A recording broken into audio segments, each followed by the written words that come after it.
Hello everyone, welcome. In this video we are going to mod Marvel Rivals. This is a full modding guide step by step from start to finish. This is the mod I made, Misfortune as Black Widow. I replaced the Black Widow model from Marvel Rivals with Misfortune from League of Legends. And in this video I am going to show you exactly how you can do the same, so you can bring your own custom character models into the game. We'll start with FModel to extract the game files, then move to Blender to edit the models, and finally use Unreal Engine to package everything. And yeah, I know, this is a long video, but that's because it's made for beginners. I want even someone with zero experience be able to make mods by following this tutorial. This took me a while to create, and there is more coming. If you want to help me out keep going, please consider supporting me on Patreon or through donations. I don't run ads on my videos and I never will. I'm just asking for your support and that would be enough. Now if you're ready, let's get started. First, we need to download FModel, so let's download it. Go to their official website and download it like this. The links are in the video description for all softwares. FModel is for accessing the game files. After downloading, you'll get a zip file. This is it. Open it with WinRAR or 7-zip. Inside, you'll see an X file. Extract it into a new folder. You can drag and drop. Then open that folder and double-click the FModel X file to run it. After a few seconds, you'll see the setup menu. Here, we need to configure our game installation directory and select the Unreal Engine version for our game, and here is how. First, let's set up the directory. Click here, then browse through your game installation folder, where your game files are located. In my case, it's right here. Make sure the correct folder is selected, the one that has the game files and folders inside it. Then click Select Folder. Okay, that's done. Next, move to Unreal Engine version. Here, we need to select the version of Unreal Engine that our game is using. For Marvel Rivals, it's 5.3. If you scroll up a bit, and here, you can see a section says Marvel Rivals 5.3. This is the version you should pick. So, we'll select that. Make sure it's this one. Once that's done, click OK, and FModel will launch. This is probably what you will see at first. It may ask for an update, so we click Download Latest Release and Confirm to Update. Always keep FModel updated, especially for newer games. After it updates, FModel will restart.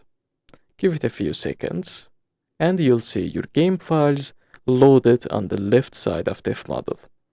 This contains the 3D models, textures, and all other assets. But if you already had FModel installed before, used it for other games or this one, then you won't see the setup menu. So you will go straight to the main menu, which should be here. Now, to bring the setup menu back, update FModel like we did before, then go to the directory at top left and click Selector. That will open the setup menu again. Now set it up just like we did before and click OK. Now that we have the files here, let's load them. For Marvel Rivals, the files are encrypted. That means they are locked. And to open them, you'll need an AES key.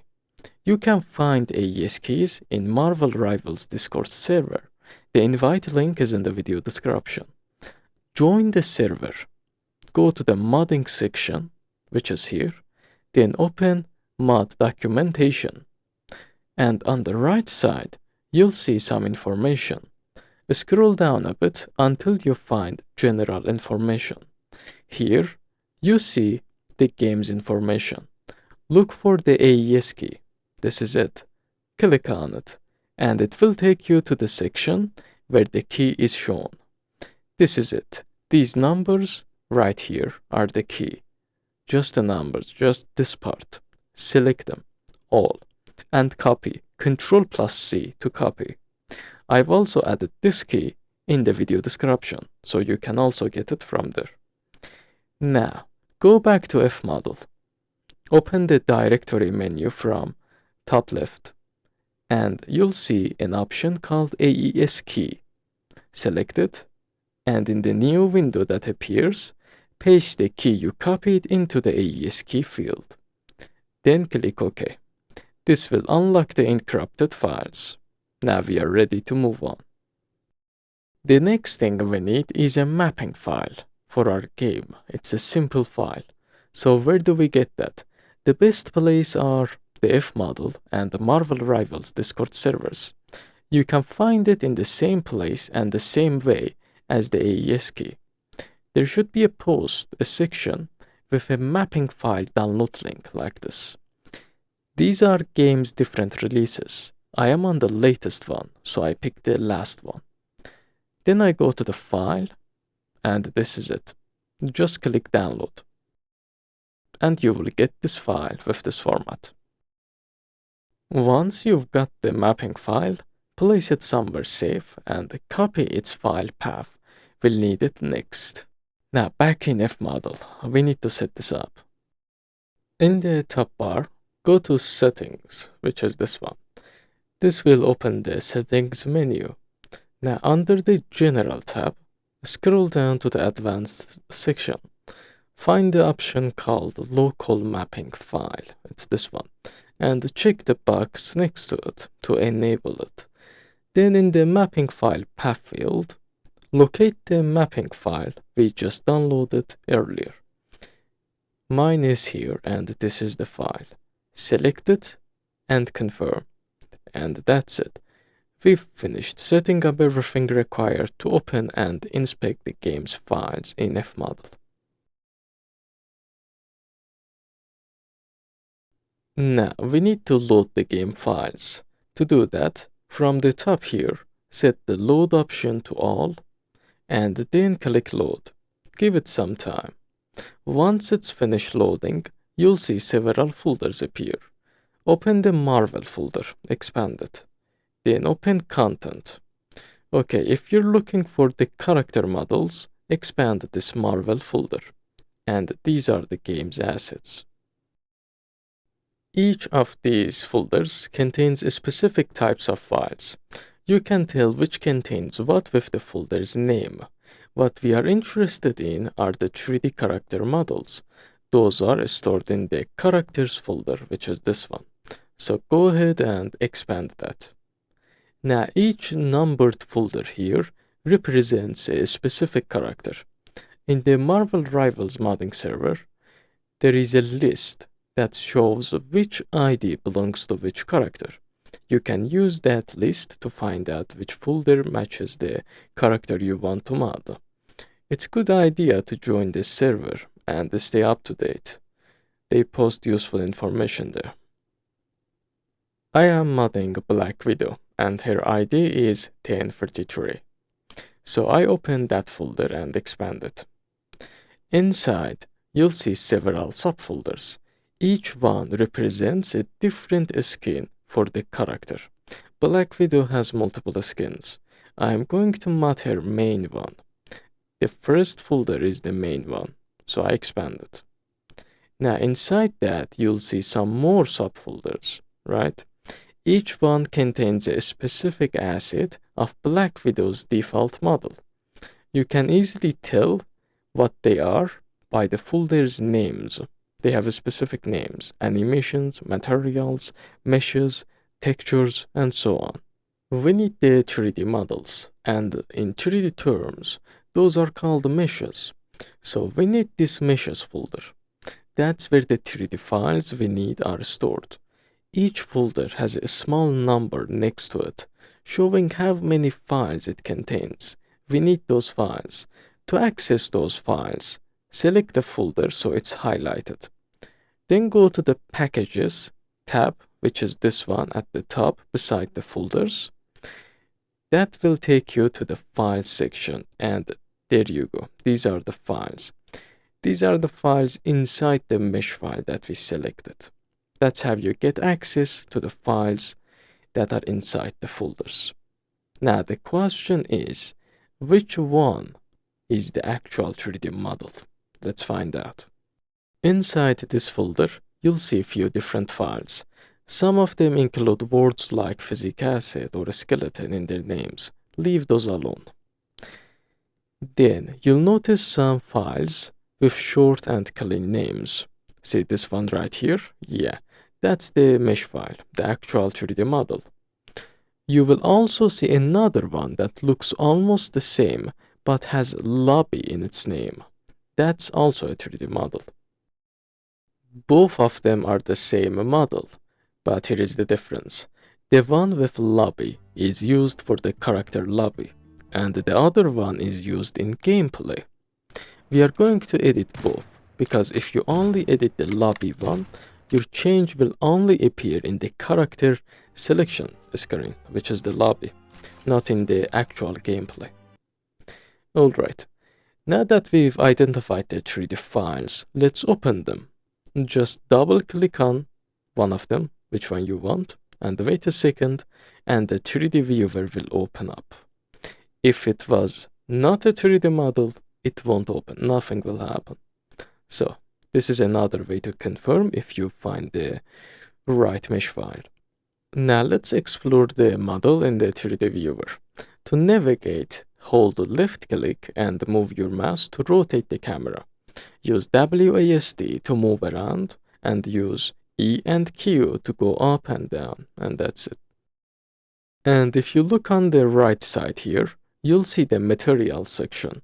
Each one of these materials is linked to a specific part of the 3D model, and they are what give the model its colors. If you select a material, right-click on it and hit Show button, you can toggle its visibility to see which part of the model this material belongs to. Each material has textures connected to it, and those textures are what actually give your model the color and details. So basically, we apply the textures to the materials and then the material to the model. That's how it works. It's good to understand this part because we are going to need this later. So yeah, once you've checked the model and everything looks good and made sure this is the one you want to mod, we are ready to export. Before we export, let's quickly change a few settings. These are necessary. In FModel, go to the Settings tab on the top bar. Then open the Model section, which is this part. Here, we can set the export format. Under Mesh Format, you'll see several options. The one I use for this game is PSK, so make sure to pick that one. Next, come to the socket format and change it to Don't Export Bone Sockets. The rest of the settings can stay at default. For some different purposes, you need different settings. You can tweak these later based on your preference. But if you're following along with my guide, then set them exactly like this for now.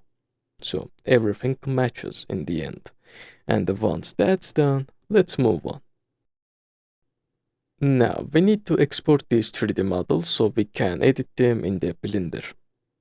It's really easy. Just right-click on your 3D mesh file and choose Save a Model. Give it a little time, and once it's done, you'll get a notification pop up here saying the export is complete. Now do the same thing for the other 3D mesh file. Remember, we need both the lobby model and the in-game model. After both are done, you can click on the notification link here, then it will take you to the export directory, and you can see the files. These are the files. Now we can open these in Blender and start editing. Before that, let me quickly explain this export situation. When you export a model from FModel, like a 3D mesh, it automatically exports the textures and the materials as well. so you don't need to export them manually. They come with the model. All these files are saved inside the FModel installation directory. If you go there, you'll see an output folder. Inside that, you'll see an export folder. Open it, and here you'll see two main folders, or sometimes more. The one named game is the folder that contains the mesh files we exported.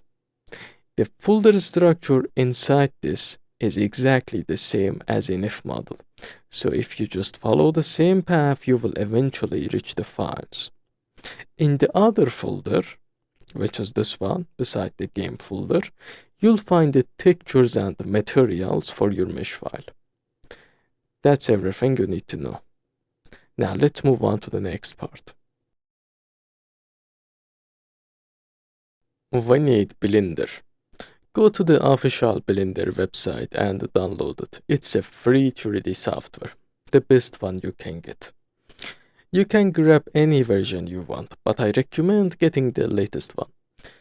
After it's downloaded, you'll get an installer. Just run it and install it like any regular software. Once that's done, you're good to go.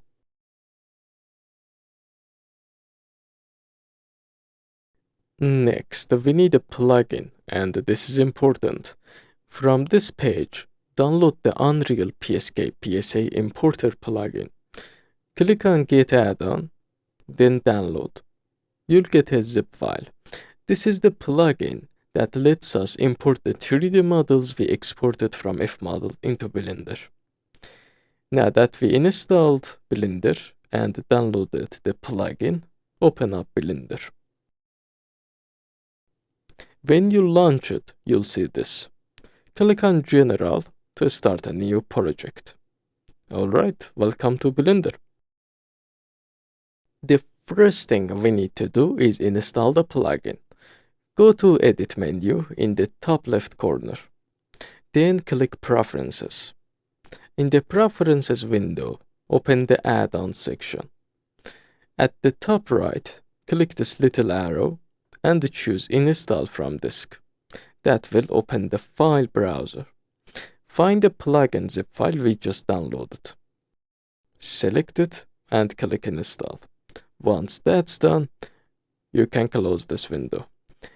Now let's clean up the default scene. Select everything here and press Delete to remove it. Then switch to the modeling workspace from here. And make sure you're in object mode. Alright, now we are ready for the next step. To import our models, go to the top left and click File. Then go down to Import. Here, you'll see an option called Unreal PSK. That's the plugin we just installed. Select that one. In the Import window, we need to locate the files we exported earlier from FModel, the 3D mesh files. Mines are here, and these are the ones. We're gonna import these, but before that, let's change some settings. On the right side, under Transform, set the scale to 0.1, 0.01. This part is important. Make sure to exactly set it to this. Then set the bone length to 3 or 4. That's optional. It just makes the bones easier to see.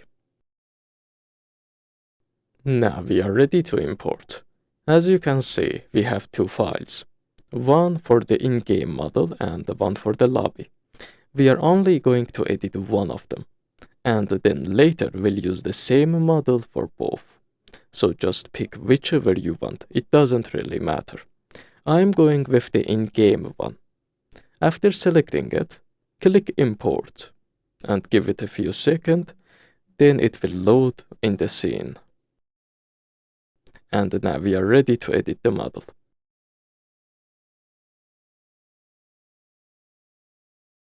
Now let me show you how to navigate in Blender. It's very simple. You can simply use the options on the right side. These ones. They give you full control. Try them out, see what they do. As simple as that. But the faster way is to use few basic shortcuts, and these are the ones. Hold the middle mouse button and move your mouse to rotate the camera around the model. And hold Shift and the middle mouse to pan around. And as usual, scroll the mouse wheel forward to zoom in and backward to zoom out. And if your view gets messy, press the home button to reset the camera. That's all you need to get started. So, let's quickly take a look at what we exported, right? On the right side, we have a section called Outliner. Everything in the scene can be found here. This entry right here is the armature of the original model, basically the bones, the skeleton. You can use the eye icon next to it to hide or unhide. The armature is what we use to pose and animate the model. We need this for our model to move in game and animate properly.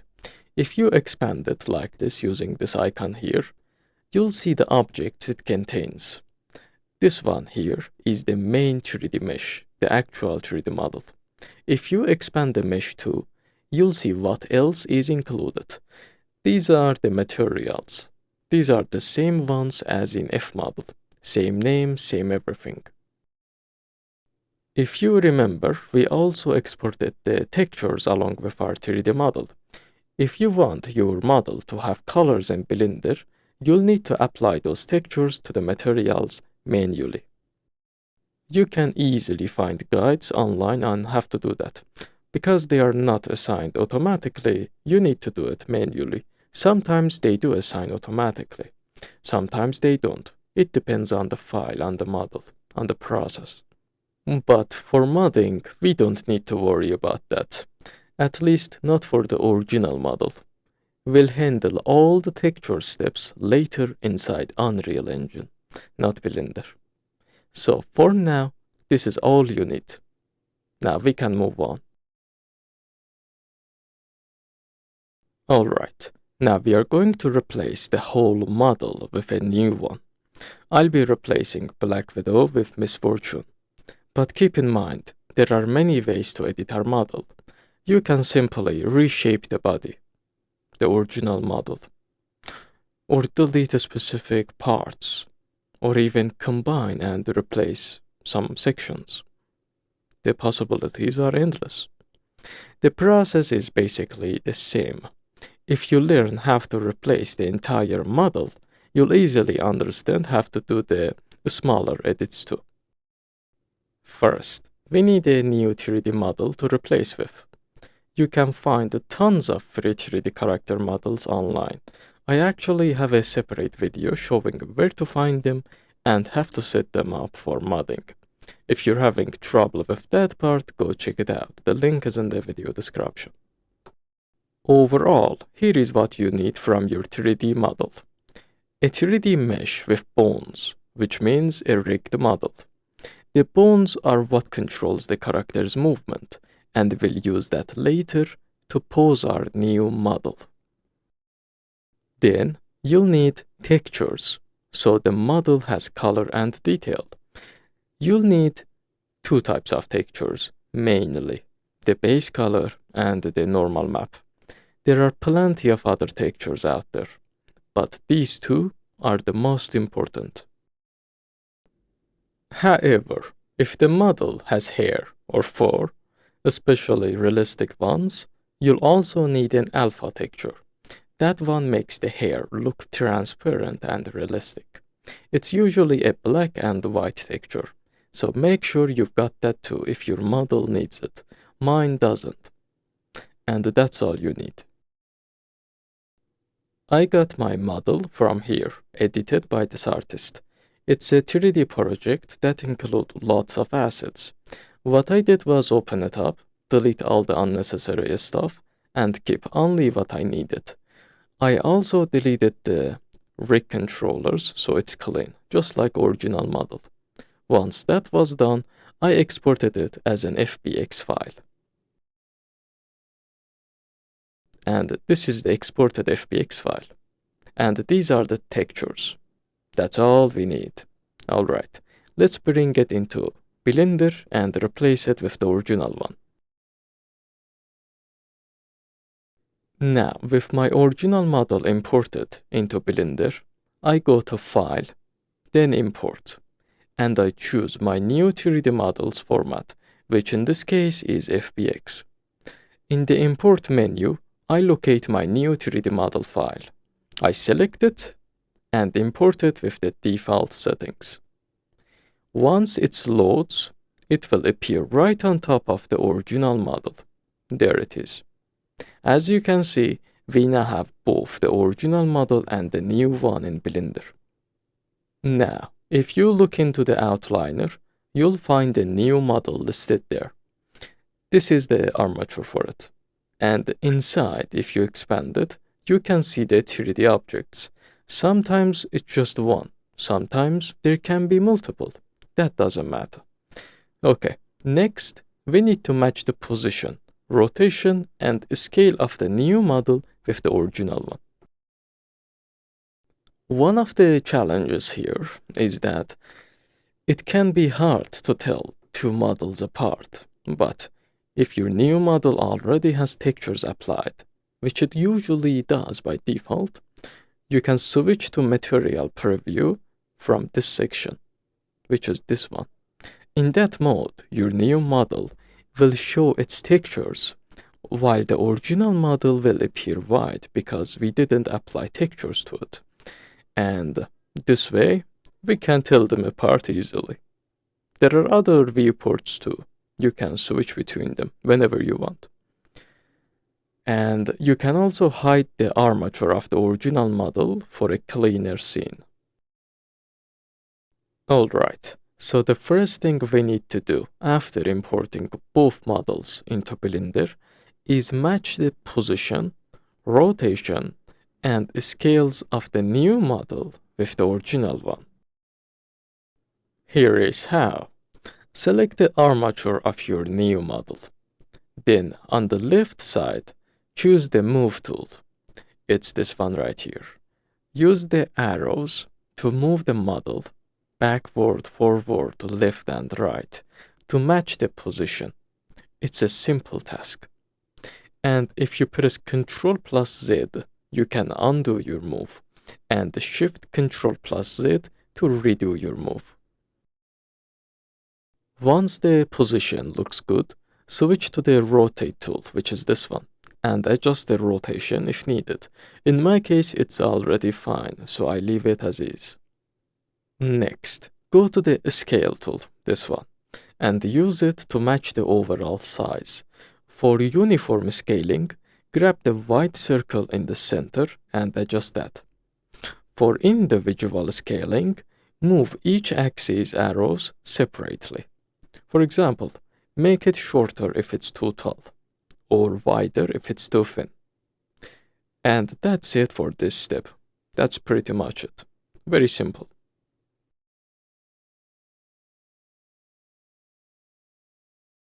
Next, we need to match the pose. Your new model's pose has to line up with the original one, and here is how to do it.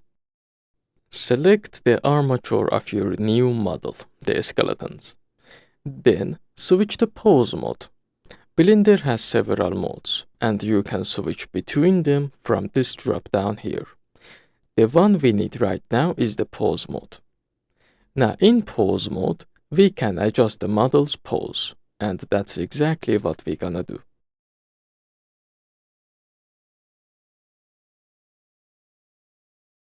But before that, the bones might look messy or hard to see, so let me show you how you can fix that. After selecting the armature and entering in Pose mode, go to the right panel, this is Properties panel, and open the Object Data Properties tab, it's this green icon. Inside, expand the Viewport Display option, it's this one right here, and enable the In Front option, check the box.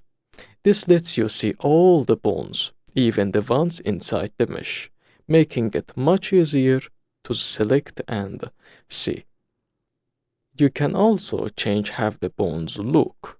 Under Display As, you can pick different mode. If you've got lots of bones and they are too big, Stick mode is the best option. I go with this one, Now let's get back to work. Alright, every bone on the armature controls a specific part of the model. For example, this arm bone near the shoulder joint controls the whole arm. You can move, rotate, or scale using these tools on the left. Usually we use rotate for posing. As you can see, I am just rotating and adjusting the bones to match the pose. It's that simple. We mainly focus on the joint areas and line them up without breaking the model's form. If your model's arm is shorter, you can slightly scale the bone to make them longer and match the pose, or do the opposite. Here is the order I like to do it in. I always start with the pelvis, the hip, this area. These inner bones affect the rest of the body, so it's best to set them up first. You can also select multiple bones at the same time, or one at a time. Just select them and move them to match the pose. Simple as that. Okay, after this area is done, I move to the arms and start with the shoulder joint. I rotate it first to match the angle, and after that I scale it a bit if it's necessary to match the size. And I also can move it if necessary. Then after the shoulder is done, I move to the elbow and I do the same. And after that's done, I move to the forearm.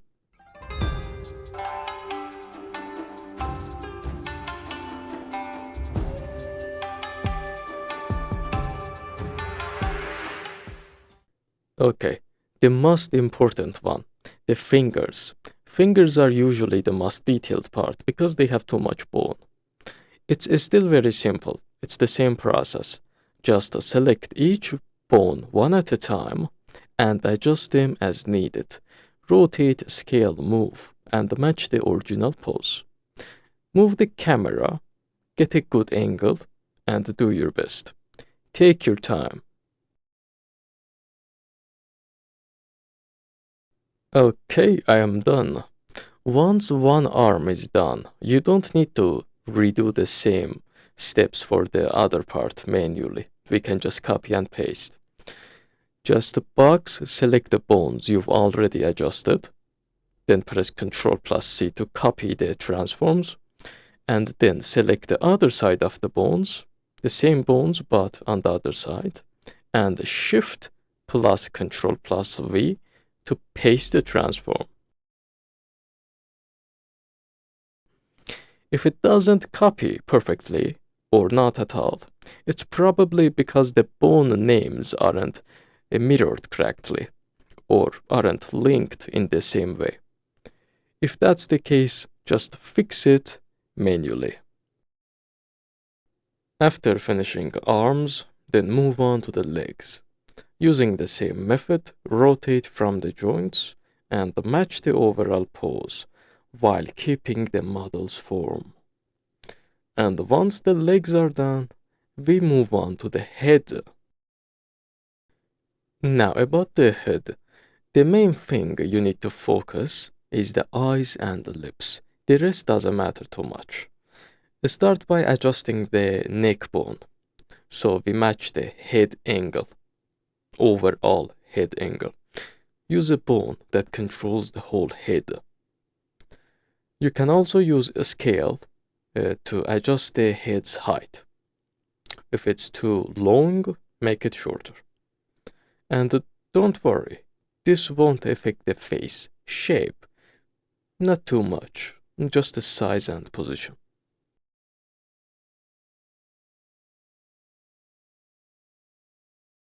Next, try to align the eyes and the lips so that lip syncing and blinking work correctly. Those parts also have bones, so you can simply select them and adjust them as needed. Just keep in mind, when you do that, the face shape might change slightly in a weird way. Your character might look different character. But it's a very small difference, not that big of a deal. And we can fix that later actually. So don't worry about it too much. Try to match these. And after that, check the hair as well. Make any small adjustments if needed. In my case, it looks good. This is good. So I leave it as is. And that's it. I am done with posing. If you look at my model now, everything matches. The body, hands, legs, eyes, lips, even the hair looks perfect. So posing is complete. Let's move on. Get back in the object mode. There is another way to match the models, and that's by using edit mode. Let me also show you that. To do that, select your new model, choose the part you want to edit, then at the top left, switch from object mode to edit mode. The first thing you'll notice is that your model's pose resets. That's because pose adjustments don't show in edit mode by default, so let's fix that. On the right side in the Properties panel, go to Wrench icon. That's the Modifiers tab. You should see an armature modifier here. Enable these two options. And now you'll see your posed adjustments applied in the edit mode also. Perfect. We are ready to edit. Now, you can use the selection tools, which are this one, and then select your model's part that you want to adjust, and use the transform tools like move, rotate, scale to make your edits. Simple as that. And make sure to enable this proportional editing. That gives you a smoother adjustments. You'll notice a little halo around your selections after the proportional editing is on. That's the influence area. You can scroll your mouse wheel to increase or decrease its size. This way, you can fine-tune areas that didn't line up perfectly before. Just be careful not to ruin the shape of your model. You can also switch between the objects of your model from the outliner. Or if you hold Ctrl, you can bring them all into edit mode together, which lets you edit multiple parts at once. Edit mode is also great for making small tweaks or simple mod edits on our original model. Now that you know how this works, also use it, then after you're done, switch back to object mode, and we are good to go. And this is what I end up with. Looks perfect. The next step is weight transfer. That's actually the main reason we match the pose so closely. Because the better the pose matches, the better the weights will transfer. To transfer weights, first, we need to clean up the new model's weights. Start by selecting your new model's objects, the 3D meshes, one at a time. Then go to the Properties panel and open the triangle icon. That's the Object Data Properties tab. Here, look for Shape Keys option. This one, expand it. If you have any shape keys listed, select one of them, then click on this little arrow and apply them, all of them, like this. If you don't have any, you can skip this part. Next, go to the Wrench icon, which is the Modifiers tab. You might see several modifiers here, or just one. Simply apply them, like this. It's very simple. Now, go back to the Object Data Properties again, and this time, look for Vertex groups. It's this option here, expand it, and delete all Vertex groups like this. That's how you clean up the weights of the model. And you need to do this in order. If you don't, you're gonna get errors. And do it for every object in your new model. Only do it for the new models, not the original one. And I am done. Once you're done, select the new model's armature and press Ctrl+A and choose apply all transforms. Then press Delete key to remove the new model's armature completely. And that's it.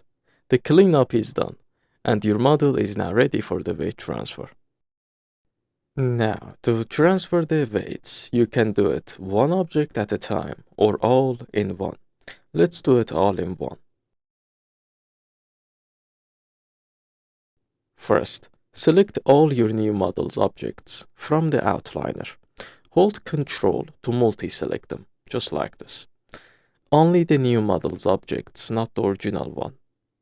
Now, go to the Object menu from the top bar, which is this one, and choose Join. Now they are combined into one object. Cool, just like the original model. Okay, time to transfer the weights. First thing to do is select the model we want its weights, which is the original one. So, select it from the outliner. Then we hold Ctrl and select the model we want the weights to transfer to, which is the new model. And after that, from this drop down in the left side, we switch to weight paint mode, which is this one. Your new model will turn black. Now do this. Come to this weight setting and set it to none. Then your model will turn blue. Make sure to set it to this setting so your interface matches mine. Now on the top bar, open the Weights menu and choose Transfer Weights. Then look at the bottom left corner. A small menu will appear. Here, change two settings. Set Vertex Mapping to nearest face interpolated. Set Source Layers to by name. And that's it. Weights are transferred. Okay, go back to object mode.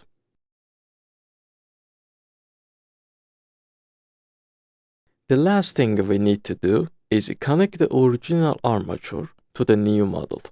To do that, select the new model and go to the Modifiers tab, the wrench icon. Click Add Modifier option, and under Deform section, choose Armature. It's the first one. Now click on Object field on the Armature modifier, and select the original model's armature, which is this one. And done. Your new model is now connected to the original skeleton, which means the original game animations will control your new 3D model. Now let's test it. Hide the original model. Unhide the armature. Select it and switch to pose mode. Try moving the bones. If your new model moves with them, then you did everything correctly. Now, we have to clean it up, fix the deformations. As you might notice, there are parts of the model that don't behave naturally. For example, I am moving the bones of the arms, but the hair is also moving. That shouldn't happen. If we leave it like this, then in game, whenever the arm bone moves, the hair will move too, and that will break the animation. So, what is this? Why does it happen? And have to fix it. Let's break it down. First, pose your new model in a way that clearly shows the deformation. Leave it like this. Then, switch to the object mode. Now, select your mesh and switch to the weight paint mode. Hide the armature so you can see the mesh clearly. Now, go to the Properties panel. Open the Object Data Properties, the triangle icon, and look for the vertex groups. Remember earlier we deleted the vertex groups from the new model? Well, these ones here are from the original model. This happened after the weight transfer. So, what are the vertex groups exactly? Each of these corresponds to a specific bone. Bones have names, and the vertex groups are named after them. Each vertex group controls which part of the model that bone will move using weights.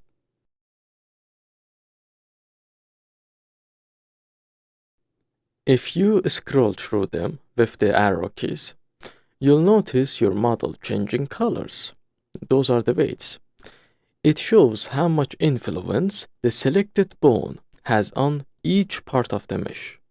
If an arm bone vertex group is selected, and you see the weights on it, and weights are also on the hair, then that bone will move the hair too, and that's a problem. So first, we pause the model to see the issue.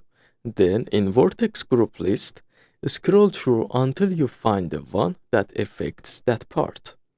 You can tell by its name, by the vertex name, and by where the colors appear on your model. Once you find it, here is how to fix it. On the left side, select the weight paintbrush.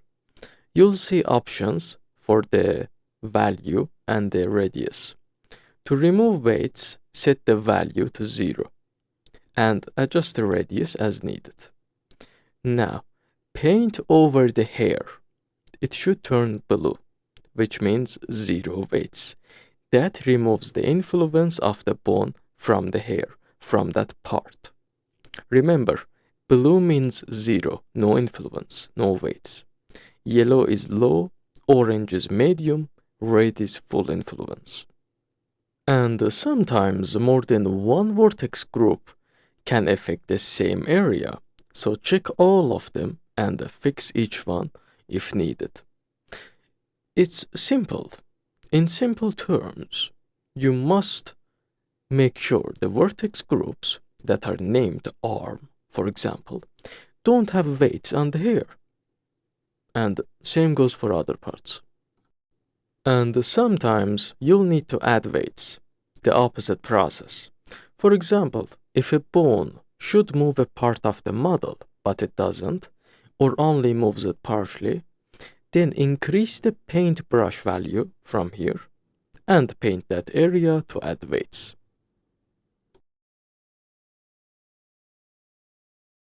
This step can take time. I usually spend several hours here, depends on the model. But it's crucial if you want the results to be good. Focus mainly on the joint areas where the bones are actually moving. Most of the parts will already be fine. Now, one of the most important areas is the face. If you're modeling the face, just like I do, you need to make sure the face weights are correct and even perfect.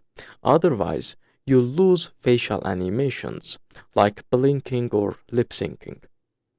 So, I zoom in on the head and look through the face-related vertex groups. They are usually named face, eye, eyelid, eyelashes, and etc. For example, if an eyelash vertex group, like this one, has weights on the iris inside the eye, you need to fix that. Select the brush, set the value to 0, and paint the iris blue, because that part shouldn't have weights, because this is eyelash bone. The eyelashes should only affect the eyelashes, at least that part of the model. If there is no eyelashes, then make sure it's at least that part of the eye, that part of the head. Otherwise, blinking will deform the eye. If it blinks, then iris will blink too. That's not how it works.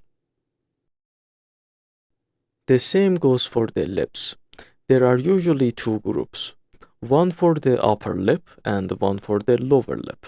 If the upper lip group has weights on the lower lip, delete those, or the lip sync will break the animations in game. Now, one last important tool here is the blur tool. This one's really useful. It's for smoothing sharp transitions. Sometimes you'll see jagged or clipping areas where the weights change too suddenly. That's because the edges of the weights are too sharp. In that case, select the blur tool and paint over the area to smooth it. It will soften the weight and get rid of the deformation. and that's it. That's how you can clean up the weights and fix your weight painting problems. Another important thing to keep in mind is about the parts of the new model that are so far away from the original one, like my character's hat or this little cloth piece here. You see, these parts might not have weights at all, because during transfer, there was no matching part in the original model to copy from. It's like the transfer skipped them. For models like these, for these situations, here is what you should do. Let's take the hat as an example. Find the head bones vertex group, and then simply paint the weights on the hat by 80 or 90 values, and that will move the hat with the head, and that will solve the problem right away.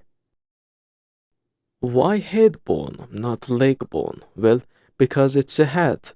When your head moves, your hat should move too. It's the best bone to attach it to. You can attach it to the hand bone, so when your hand moves, your hat moves too. Well, you don't want that. That doesn't make sense. Now, let me give you some tips. When it comes to removing weights from the lips or similar parts, you might find it difficult. If the upper and lower lips overlap too closely, that's gonna be difficult. So here is what I do. First, select your model and go to edit mode. Then select a few vertices from either the upper or the lower lip and enable proportional editing, and also turn connected only this option. Now, gently move the lip a bit away from the upper lip or the lower lip. Leave a gap between them like this. This will make it much easier to add or remove weights to these specific parts. After you're done adjusting, then you can come to edit mode again and fix the gap, close the gap. Now, here is another very useful trick, especially for hair or eyes. Sometimes you can't see the inner parts of the model clearly, and it's hard to paint weights without accidentally affecting other parts this way. So, do this. After the weight transfer, select your model and go into edit mode. Then, select a part of the model you want to isolate, and go to the select menu from top here, and then select the linked and the linked. That will select all the connected geometry of that part, like this. Next, right-click and choose Separate Selection. This will split that part into a separate part, and it will become its own object. Now you can switch back to object mode and select that piece, and then enter weight paint mode and get the job done. This makes it much easier to work with without painting unwanted areas. Plus, you can see the inner sides clearly now. You can use this same trick for eyes or any other part. It's good for maximum perfection, and that's all for the weight cleanup. Now that the weights are done, we need to reset the pose. Do this step after finishing the weight painting. In object mode, select the armature, then switch to pose mode. Press A to select all bones. Now go to pose menu at the top, clear transforms, all. This will reset the entire pose, and that's it, you're done. If you have any question, ask me in the comments or in my any social media accounts. Okay, now we need to set up the materials. In Blender, we have the original model and the new one, right? Each of them has its own materials. And what we need to do is replace the materials on the new model with the ones from the original model. It's very simple. First, open FModel and load your model. In the 3D viewer on the left side, you can see all the materials listed, right? These are the same names you'll see in the Blender for your original materials. Now choose which ones you want to use. For example, I am going with body, a cube 1, and a cube 2. These are the ones I choose, the 3 materials from the original mesh. You can choose whichever you want. You have textures, right? Each texture belongs to a specific part of your 3D model, and each one uses a different material to be assigned properly onto your 3D model. So if your model has 3 different textures for 3 different parts, then you'll need 3 materials because you have 3 materials. If it's 2 textures, you'll need 2 materials. If it's 10, you'll need 10. You can also combine multiple textures and materials to reduce the total number of them. That's very useful when modding. I've actually made a separate video showing how you can do that, so check it out if you want. Though it's not necessary, but it's a good step to follow if you're modding and if your model has lots of materials. Okay, once you've picked the materials you want to replace, go back to Blender. Select your model, the object. Then go to the Properties panel, and in the Materials Properties, this red icon, here, you'll see all the materials assigned to your model on this specific section. You might have one or multiple. It depends how many textures your 3D model uses.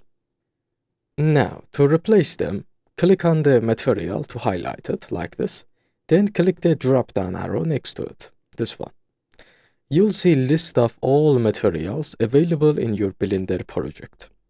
Find the one you choose earlier from the original model, from FModel, and select that one. For this material, I go with this one. That's it. We replace the material. Do the same for the rest.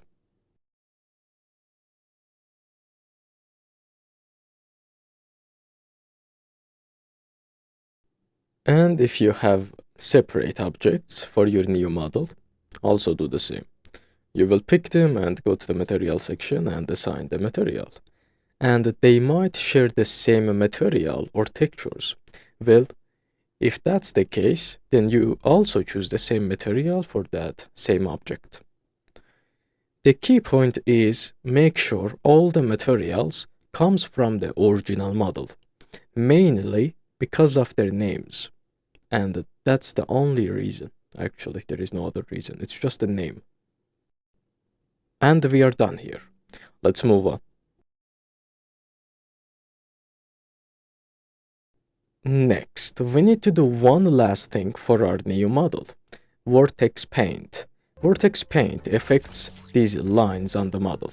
These are some effects. And by default, the new model might not look right. It's based on your model. Here is what to do. In Blender, select your model and switch to Vertex Paint mode, which is this one. At the bottom, choose Paint Hard. Then select the Brush tool, and now open the Color section, which is this one, and set it to blue, something around here. Start painting the entire model with that color. This helps remove those weird shading lines or harsh edges on your model. All of them, they will remove. If you want to keep some of them, some of the shading details, you can paint certain parts with a slightly lighter blue. Instead of just removing them all, you can keep some of them like that. And repeat this for all the objects in your new model, unless you're already happy with how it looks. And that's it. This is the final step. Your model now is ready for export. There is one last important step. Inside the head of your new model, there is a mouth area, which includes the teeth and tongue, and any other part that is included inside the mouth, right? So, these parts are very difficult to weight paint especially using weight transfer. They won't work properly with the game's original skeleton. So, here is what I usually do. Select the model and switch to the edit mode. Then select a few vertices from the tongue and teeth, the parts you want to delete. Then go to select linked and linked. This will automatically select the connected parts. Then just press delete key and choose vertices. Now, those parts are gone. Repeat this until the map is clean, and only this section remains. Next, hide your new model and unhide your original model. Inside the original model's head, you'll see the tongue and teeth. Those are the ones we are going to keep and use as our new model's tongue and teeth. Why? Well, because they are perfect. They weight painted correctly, work perfectly with the original skeleton. And they will suit your new model just fine. So, do this. Select the model, the original model, and go to edit mode. Then press A to select all. Then right-click and choose Separate by Material. Now go back to object mode and delete everything except the mouth, like the tongue and the teeth. Just like that. You can keep whichever parts from the original model you like, but personally I don't keep any since I replaced all of them. However, if for any reason you want to keep some parts of it, you can, just don't delete them and keep them.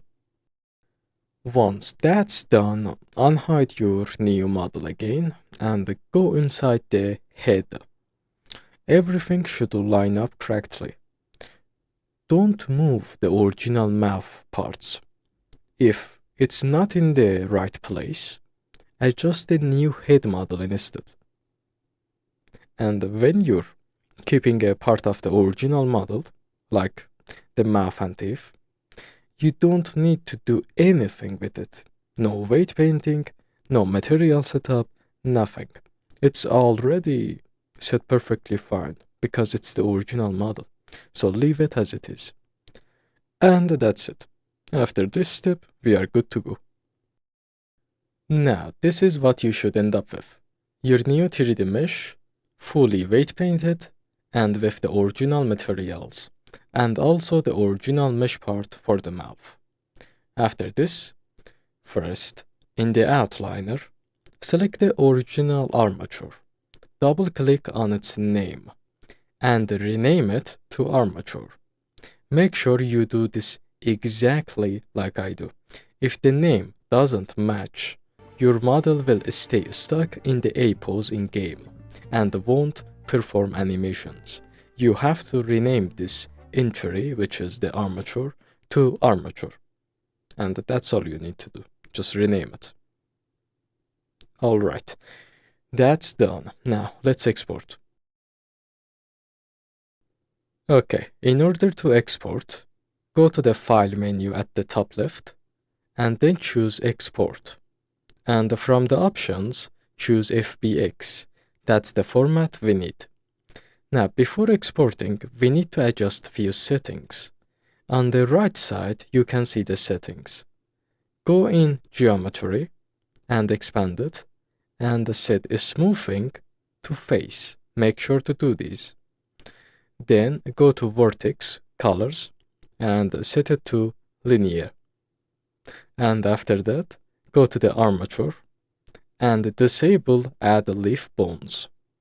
Make sure to change these three options, and leave the rest as default. Now, the most important part, the file name. The exported file name must exactly match the original mesh file we replaced. You can get that name from FModel. So, go to your exported FModel files. These are the ones for me. If you remember, we had two, one for in-game and one for the lobby. Copy the name of the in-game mesh. just the name, not the file format. Now go back to Blender and paste that name into the export name field, like this. You will get something like this. Now choose the export directory, wherever you want, and then click Export FBX, and after a moment it's done. You'll see your new file in the directory.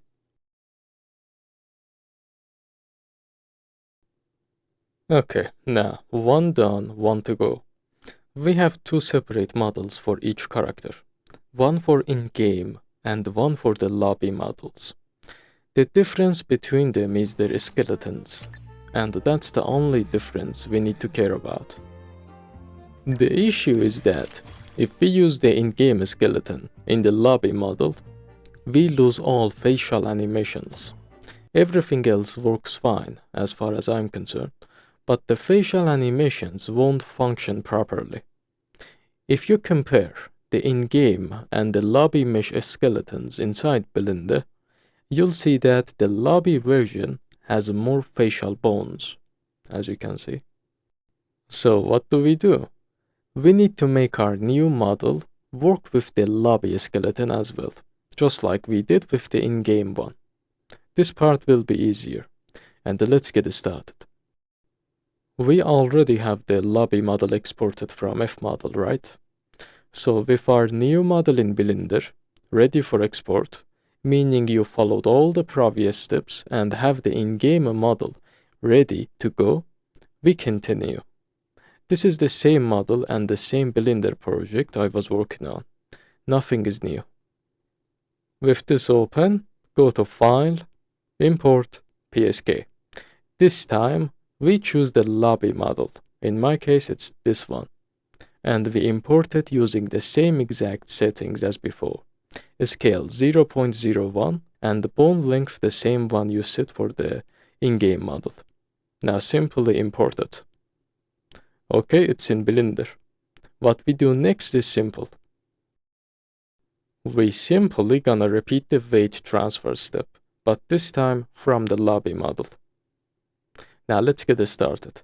The first thing I do is delete my character's original mouth part that I kept from the in-game model, because this time we are going to keep the mouth part from the lobby model. Next, I select my new model and go to the Modifier tab, the wrench icon. Now I apply my armature modifier. Make sure you follow these in order. And if you have any other new object, do the same. I have them all joined, so I just need to do this one. Next, with my new model object selected, I go to the data object properties. In Vertex groups, delete all of them. Do this for all your new objects. This is the same process as the previous weight transfer, nothing new. Now select the in-game model's armature, the one that we used for our new model, and press the Ctrl+A button. Then here choose Apply All Transforms. Then press Delete and get rid of the armature. Okay. Now do this. Hide the new model and the original lobby model's armature. Then select the original lobby model, and as you can see, it has an extra layer on it, this thing here. This might be the same case in your model and in any other lobby models. So select the model and go to the edit mode, then press A to select all vertices, and right click, then separate by material. After it finishes loading, go back to the object mode. Now you can select that extra layer and press delete to remove it. Do this. Since we are already here and have the object separated, use the outliner and define the lobby model's mouth part, because we're gonna keep that, we need that. It will be one of these objects. After you find it, set it aside, meaning don't touch it. For me it's this one and I hide it. Now hold Ctrl and multi-select all other objects again, the original ones. Keep the mouth part unselected. Don't select that. And after selecting everything else, go to the object menu and join them back into one object. Okay, we are ready for weight transfer. Okay, unhide the new model and let's transfer weights. First, select the lobby model, the object, then hold Ctrl and select the new model's object. Now switch to weight paint mode from here, just like before. Your new model should turn blue if your settings matches mine. Next, go to the weights menu and choose transfer weights. In the window at the bottom left, set the settings as usual. Vertex mapping to nearest face interpolated, source layers by name. And make sure your settings matches these. If not, it's not gonna work. And done. Go back into the object mode. Now, like before, select the new model object and go to the modifier tab, the wrench icon, and click add modifier, then go to deform and add an armature. In the armature modifier, in the object field, click here and choose the lobby model's armature, which is this one, and done. Next, delete the original lobby model and only keep its mouth part, or any part you plan to keep. You can keep the hair, the eyes, the whatever. Now let's test. Select the skeleton and go to pose mode. Then move some bones to see if it moves. If it does, then well done. If it doesn't, then you did something wrong. You already know what comes next. We have to fix the weights, I know, but we have to. Use the same methods as before. Pause the model and find the problems, then go into the weight paint mode and fix them. Take your time. We are creating something meant to compete with the game's original character models, not just a simple mod, so the effort will worth it. This time, you might also notice that in the Vertex group section, some of the names are different. Well, each skeleton has its own vertex groups. You can't reuse them across different skeletons. That's why we did the weight transfer again, this time from the lobby model, because the lobby model used a different skeleton than the in-game model. So this was the reason. And if the model doesn't match the pose exactly, some vertex groups might be missed. And then certain animations won't work because those groups are required for animations. This is something you should also keep in mind, yeah. Do your best to make sure the weights are exactly where they're supposed to be, so they affect the correct areas. Apply the exact same methods as before and fix the weights. And don't touch the original mouth part or any other original piece, because they are already perfectly weighted.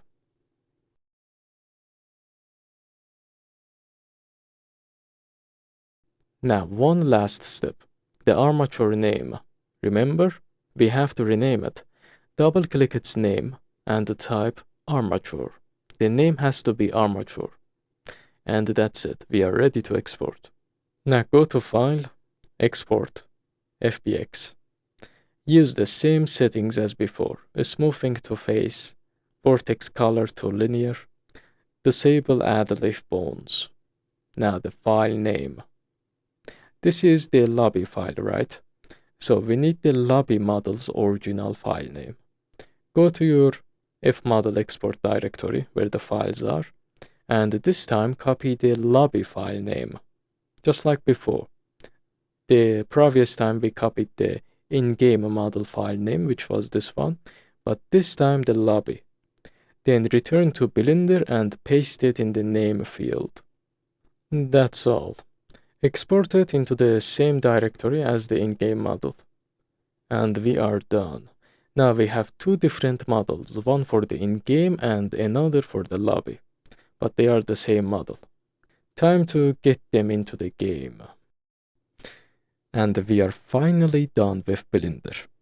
But before closing it, make sure to save your project so you can come back to it and make any changes later if needed.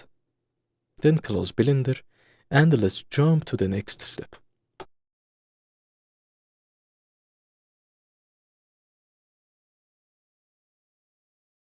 Now we need Unreal Engine. To get it, go to the official Epic Games website and download the Epic Games launcher. I've left the link in the video description. After downloading, you'll get an installer. Run it and install Epic Games. It's just like installing any regular software. Very simple. Once it's installed, Epic Games might update itself. So be patient and let it process all the necessary steps. Then the launcher will open automatically, and you'll need to log in. If you don't already have an account, just create one. It's completely free. And then log in. Alright, once you're in, look on the left side of the launcher, and click on the Unreal Engine section. Then in this new menu, at the top bar, go to Library tab. This is where we'll install Unreal Engine itself. I already have some engines installed. If it's your first time, you won't have any. But it's not my first time. I have some. They are for different games. Ignore them. Now, you'll see an engine version section, this one. Click this plus icon to add a new engine slot. Now, in the new slot, click on this version dropdown, and you'll see several versions listed. The one we need is Unreal Engine 5.3, this one, because that's the version Marvel Rivals is using. Select that version, then click Install. When the install window appears, just leave everything at default and click Install again. Now, when the installation finishes, you'll see a launch button on the engine. Click it. Unreal will do some initial setup. This can take some time, depends on your PC. Be patient. After it's done, it will open up the project setup window, which is this. Now let's set this up. Here, click on Games. Then choose the blank template. Now on the right side, we'll adjust a few settings. Set the project type to C++ because we'll be using Visual Studio. Then set the target platform to desktop and set the quality to maximum. Then disable these two options at the bottom. Alright, now at the bottom where it says project name, type Marvel. That will be the name of our project. Don't type anything else, type Marvel. Now on the bottom left, you can change the project location if you want, but I recommend keeping it as default. Just remember where it's saved, because later when you package the mod from Unreal Engine, the files will be saved here. And once everything is ready, click Create.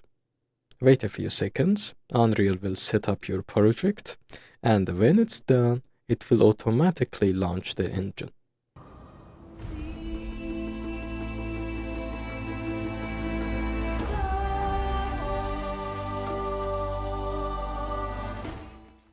And there we go, this is it. Welcome to Unreal. Before we move forward, let's close it for a moment. We need to install a few extra files before continuing. So just close the project for now, and don't worry, we can open it anytime. If you go back in the Epic Games launcher, in the library, you can see your new project listed here. Alright, now let's install the files we need for our project. The first thing we need is Visual Studio. The latest one is 2026, but we need the 2022 version, which is available on this page on this website. I put the link in the video description. I also put some other links, the mirrors, so you can get it from there. Get the 2022 community version. You will get an installer like this one. Once it's downloaded, open the installer. Click Continue and wait for it to install the base files. Now, depending on your system, you might see one of the few things. If you never installed Visual Studio before, you will see the setup window, which is this one, right away.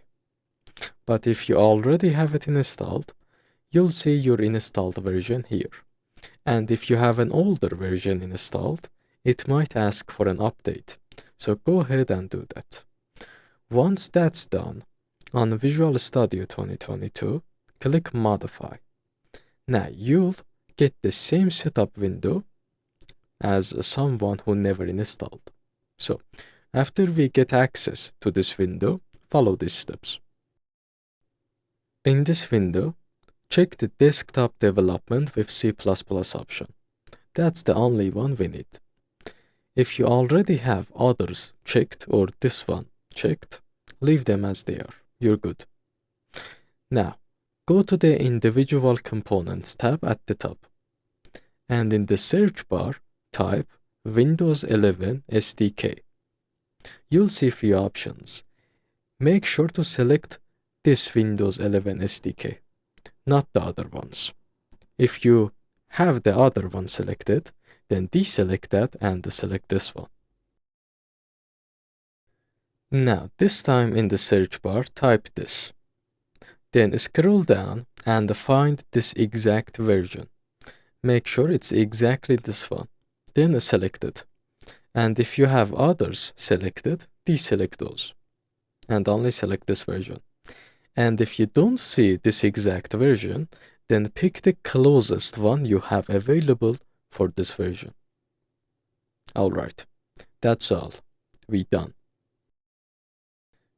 Now in the bottom right corner, click Install while downloading and confirm. Then just wait to finish installing.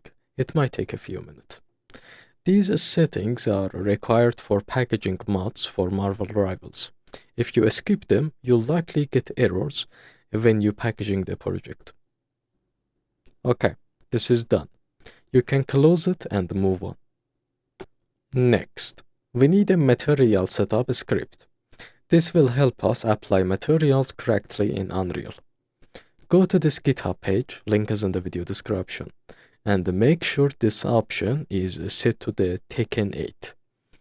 Then click the code button on the right and click download zip.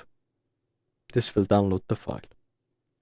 The script is made for game Tekken 8, but since both Tekken 8 and Marvel Rivals uses the Unreal Engine 5.3, it works perfectly for both, and it will work for any other Unreal Engine 5.3 games too.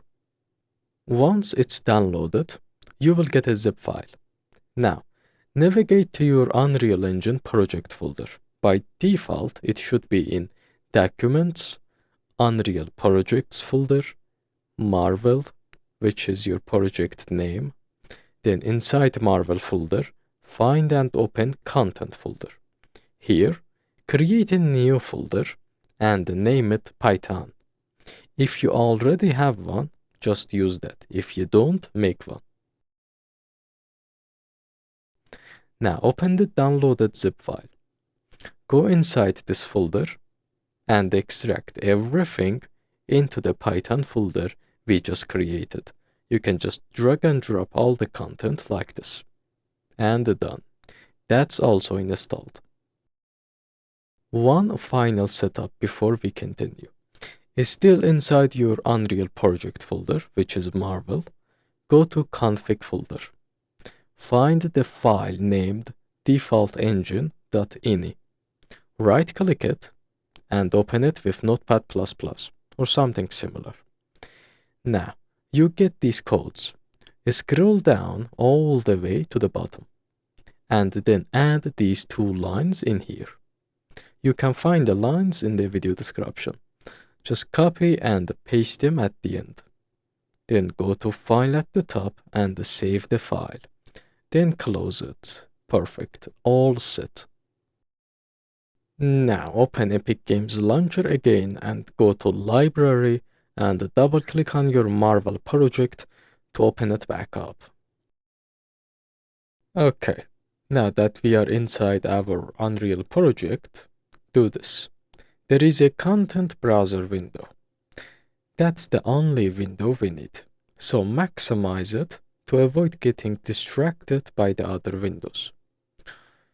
Now what we must do is create some folders here, then import our 3D files and other assets inside them.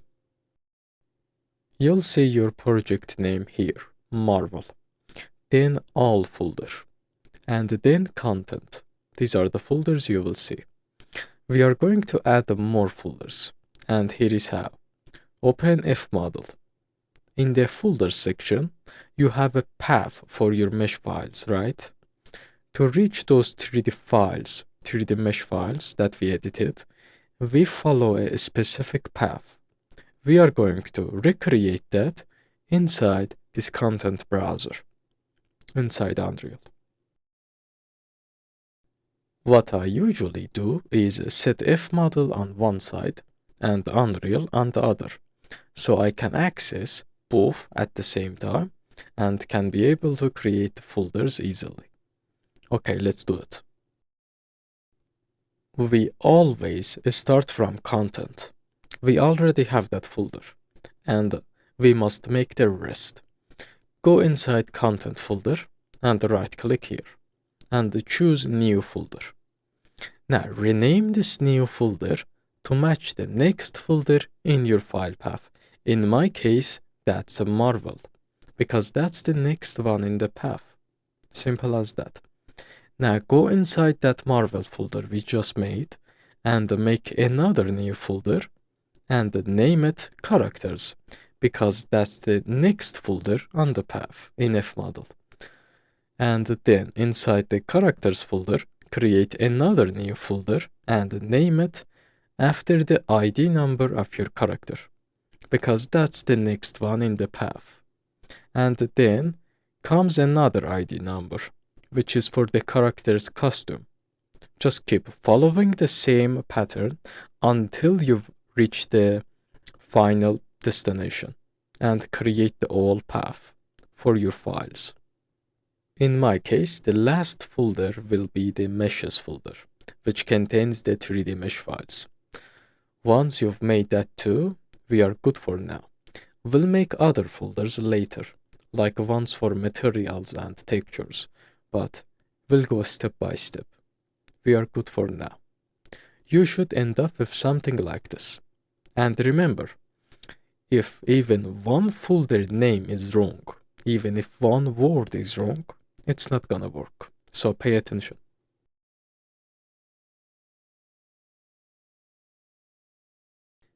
Now we are ready to import the 3D mesh files into Unreal Engine.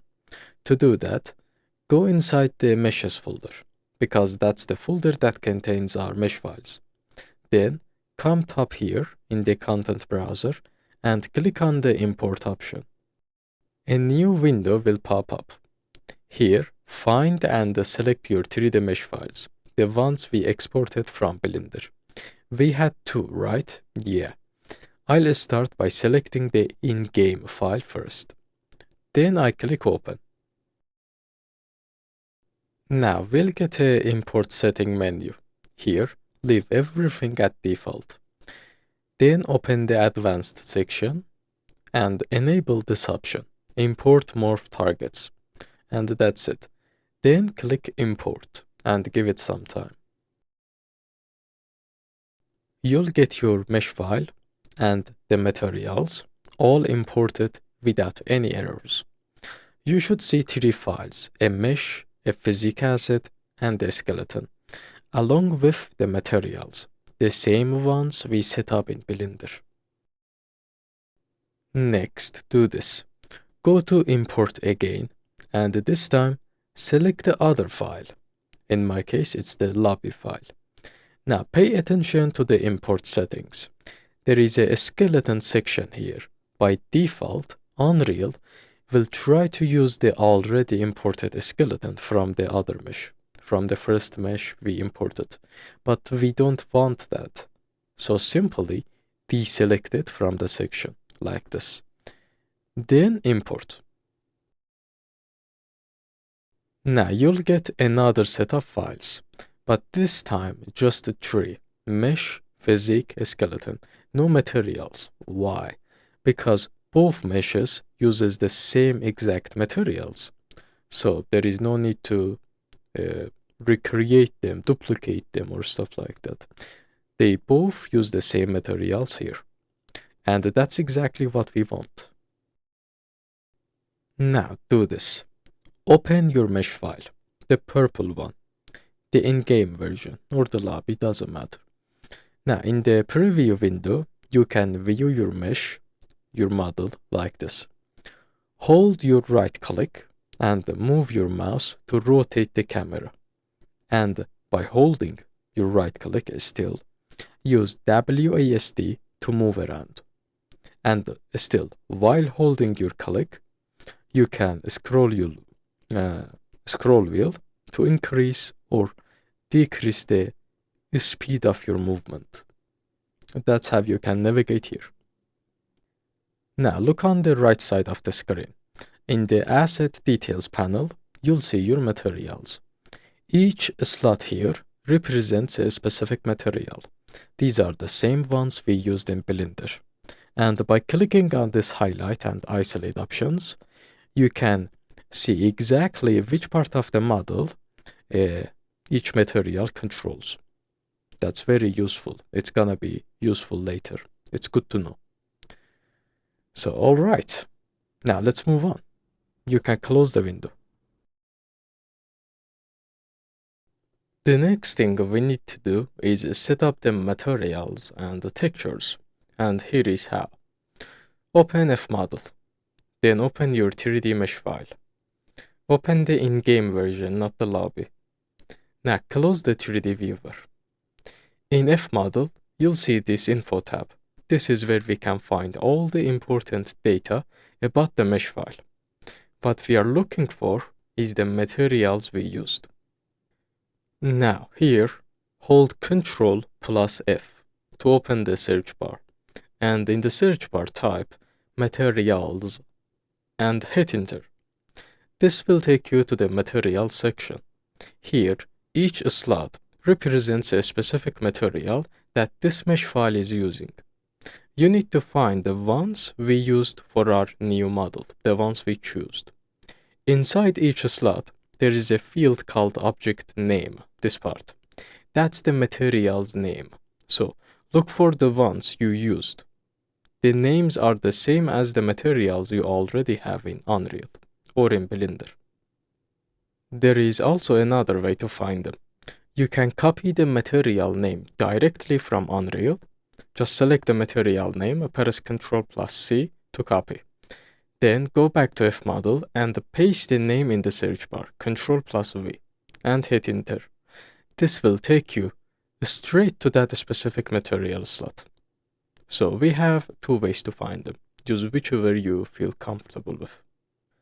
Now, once you find the material, look at the object path, the purple line, under the object name. This shows the full folder path for that material. As you can see, the path is almost the same as the mesh files path, but it has one different folder, materials. Instead of meshes, this is materials. And the last part is the file name, not a folder. Don't confuse these. What you need to do is recreate this exact path inside Unreal's content browser, just like we did for the mesh file. We already made folders up to the characters out of it ID folder, which is this one. So now inside that, just create another folder, a new folder, and name it materials. And that's it. Then in Unreal, go to your meshes folder where the materials are, and select that material and drag it into that new materials folder. Simple as that. When it asks to move or copy, choose move. We want to move it, not copy. And done. Now your material is in the correct path. Do the same for your other materials too. In most cases, they all share the same folder path, but it's always best to double check. In my case, all of them are in the same folder. So I just hold Ctrl and multi-select them, then drag them into the materials folder and choose move. And that's it. And pay attention, We also need to make sure the materials are using their original names, and that they are already, since we never changed them, and we shouldn't. Now, what we need to do is go back into FModel. Go to your materials folder, the one that contains the materials for your mesh you're modding. For me, it's this one.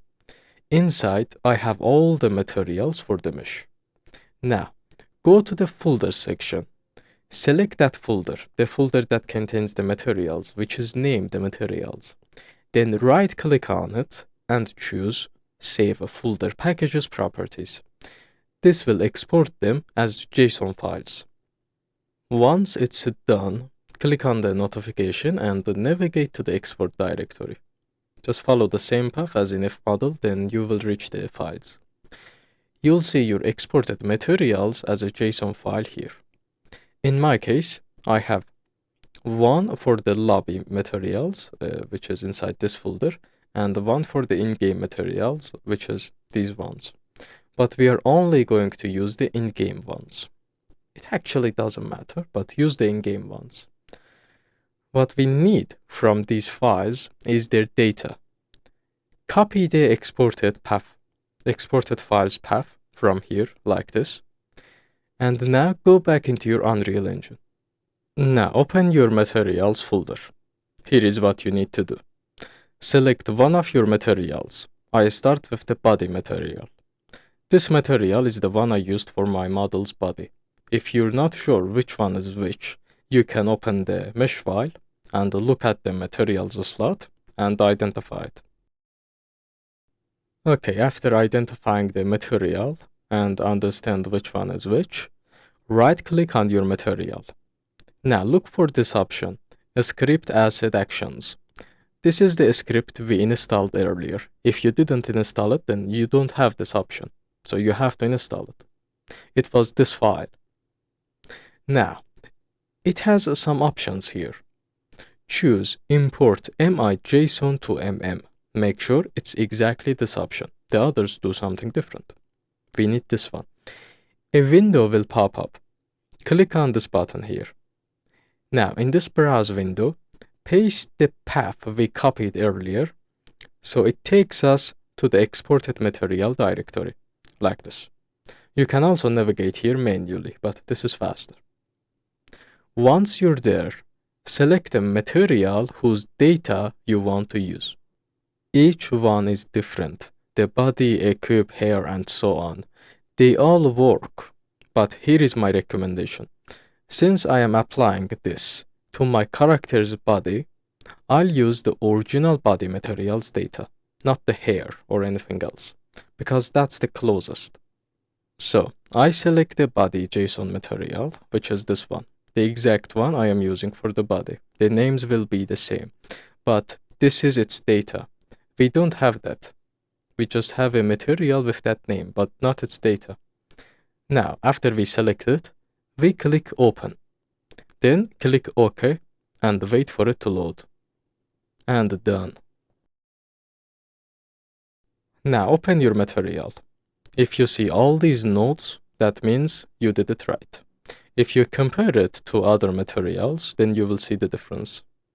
What just happened is that we set up the material exactly the same way the game did for its original one. And that's exactly what we wanted. Next, repeat this process for your other materials. This one, for example, is for my out of it. Just like before, right-click, go to a script action, and then MI to MM, and select the material.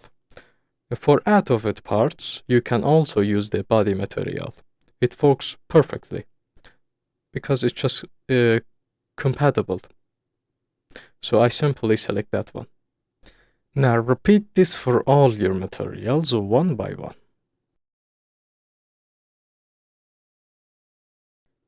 Now listen up, this is important.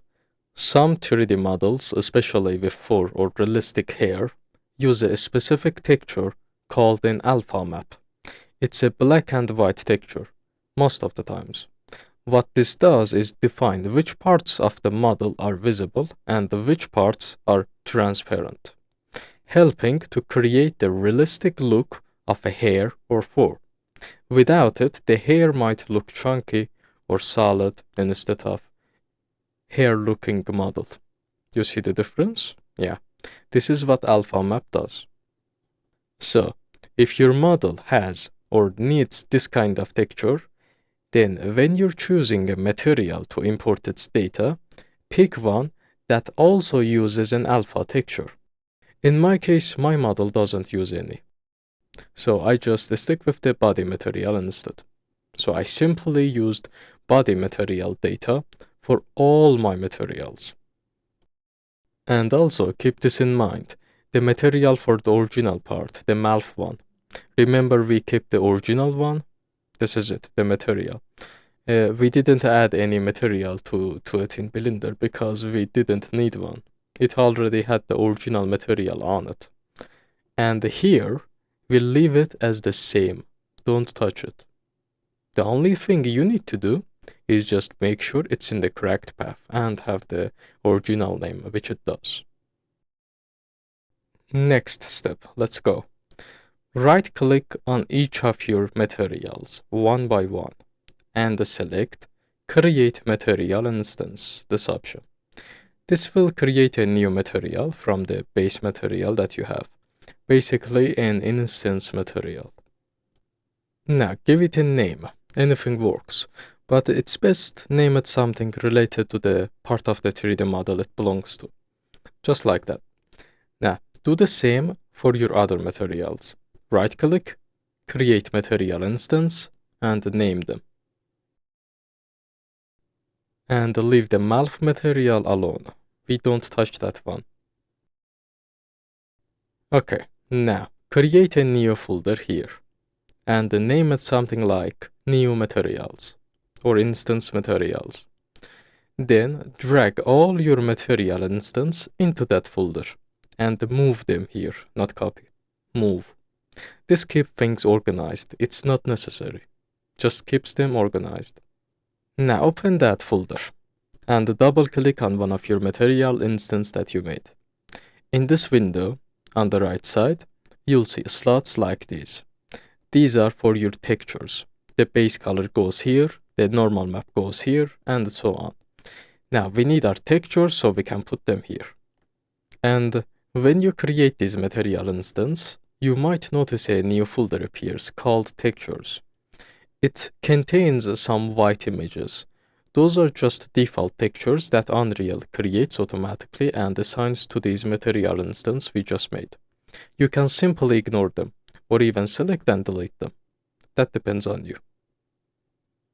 Now, textures. Our new costume model has textures, right? So let's find them on our drive. These are mine.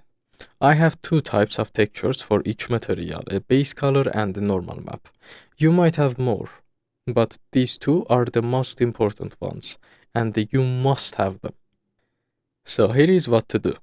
In Unreal Engine, inside the content browser, inside the character ID number, if you don't already have a textures folder created automatically by the material instance, then create one manually, create a new folder and name it textures.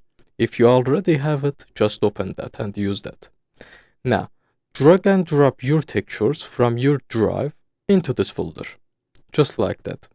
After a few seconds, they will be all imported into Unreal Engine inside this folder. Now, I want you to check something. It's important. Open your base color textures one by one.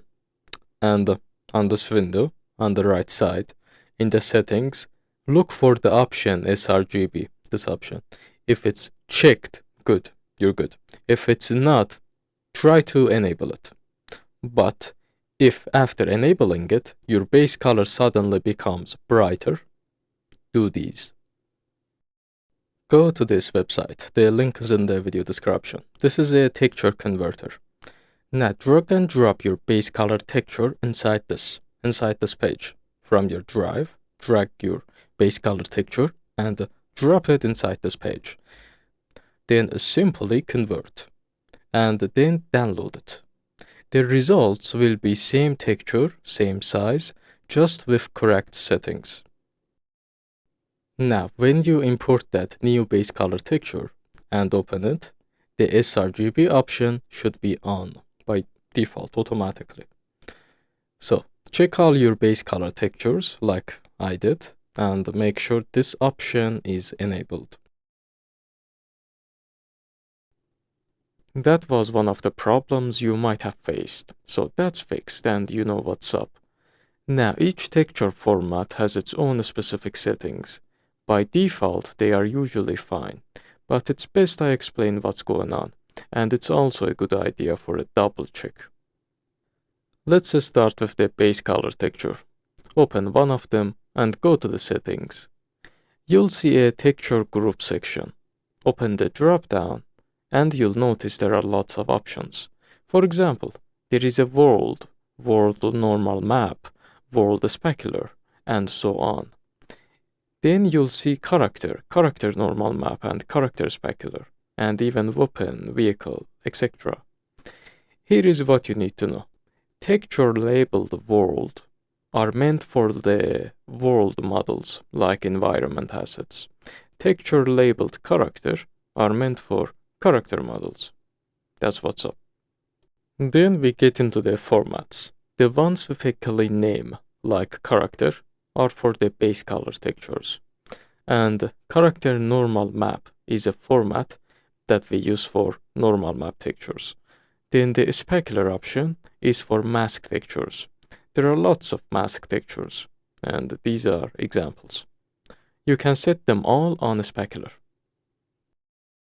So for this character base color texture that I have, the correct option is character. Using world would also work, but the correct option is the character. So make sure all your character base color textures are set to this texture group section. Next, we have another important option, compression setting. These are usually set correctly by default because Unreal detects the type of texture you import and set them by default. But small differences in your files can lead to slightly different settings, which will cause problems. So it's always good to double check. For base colors, for any type of base color, character, world, whatever, we need to set this to default DXT1, BC1, this option, whatever this is.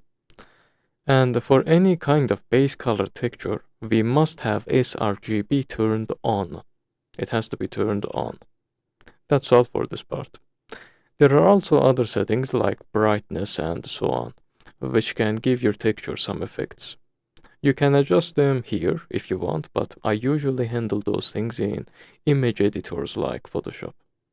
Anyway, those are the settings for the base color textures, and make sure to save the file if you changed any settings. Then close it. Now let's take a look at the normal map textures. Open one of them and go to the settings. For normal maps in the texture group, we need to set it to normal map group, based on what your texture is for, world, character, vehicle, etc. For me it's character, so I set it to character normal map. Get it? Simple. Next, the compression.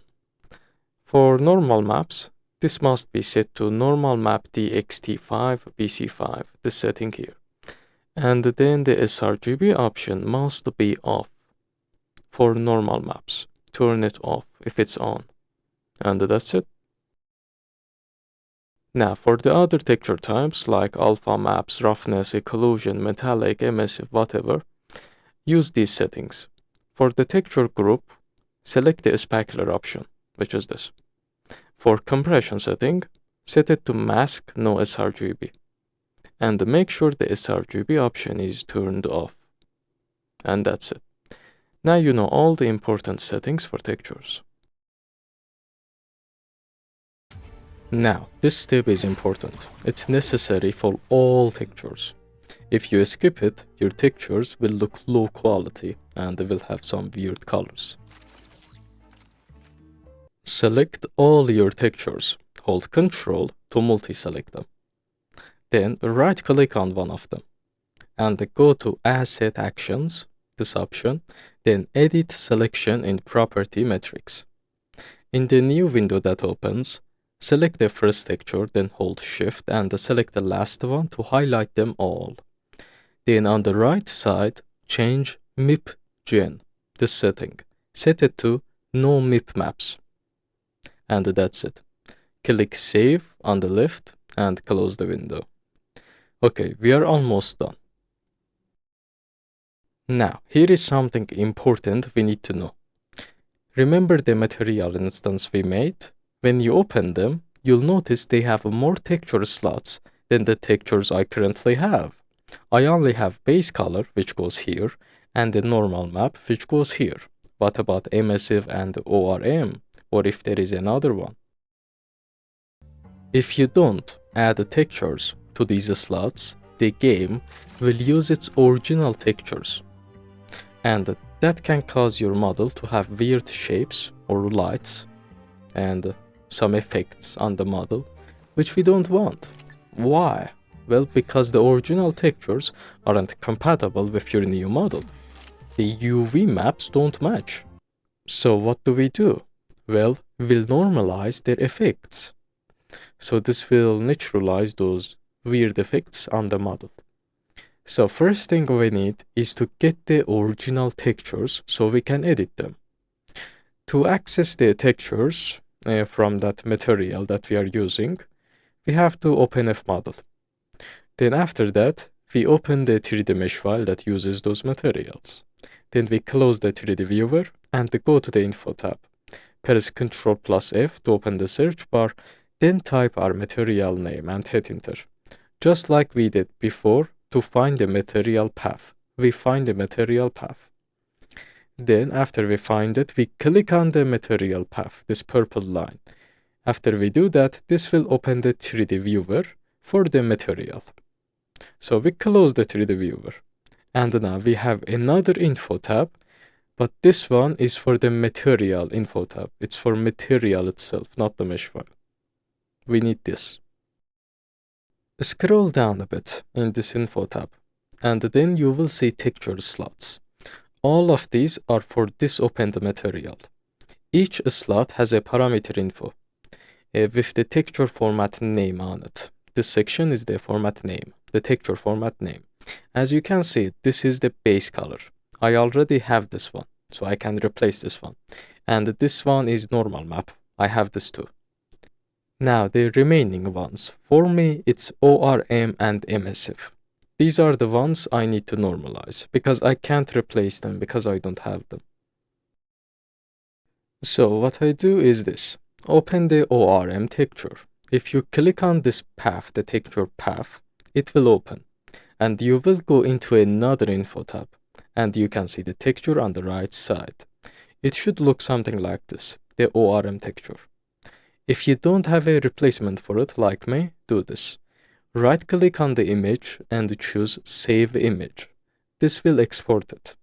You'll get a notification. If you click on it, it will direct you to the export directory. And this is the image. Good. Now, we'll need to edit this to normalize it. Do the same for the emissive texture. Close ORM texture info tab.